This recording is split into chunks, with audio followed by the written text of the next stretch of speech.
যে রাসূল সাল্লাল্লাহু আলাইহি ওয়াসাল্লাম তিনি ছিলেন একজন শ্রেষ্ঠ রাজনীতিবিদ। এটা আপনাদের বিশ্বাস হয়? হয়তো।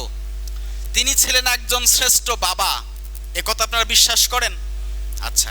তিনি ছিলেন একজন শ্রেষ্ঠ নানা, এটা আপনাদের বিশ্বাস হয়?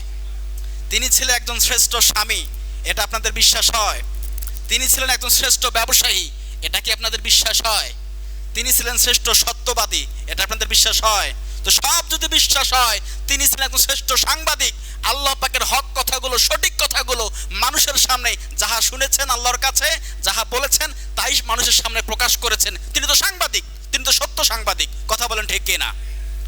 এটা সহজ কথাটা আপনারা বোঝেন। আর ওরা সাংবাদিক বলেছে রসুলকে। রসুল তো শ্রেষ্ঠ সাংবাদিক, রসুল তো শ্রেষ্ঠ ব্যবসায়ী।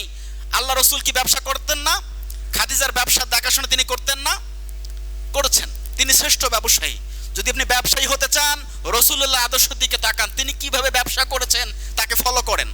শ্রেষ্ঠ বাবা হতে চান, রসুলুল্লাহর দিকে তাকান, তাহলে আপনি বুঝতে পারবেন, আপনি শ্রেষ্ঠ বাবা হতে পারবেন।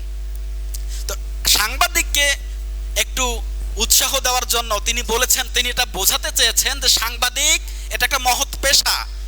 আপনারা যে ঘটনাগুলো চতুর্দিকে ঘটছে তামাম বিশ্বে, সাংবাদিকদেরকে উদ্বুদ্ধ করার জন্য বলেছেন যে আপনারা এই সাংবাদিকতার রসুলের একটা দায়িত্ব, পেশার মতো, যে আপনারা যাহা দেখবেন সঠিকটা মানুষের সামনে তুলে ধরবেন, কারণ রসুল ছিলেন সাংবাদিক, শ্রেষ্ঠ সাংবাদিক। এইটা বলার কারণে তাকে গাঁজাখোর কাফির বলে ফতোয়া দিচ্ছে। কে দিচ্ছে? আপনার আমার মতো সাধারণ জনগণ দিচ্ছে না হুজুরা দিচ্ছে?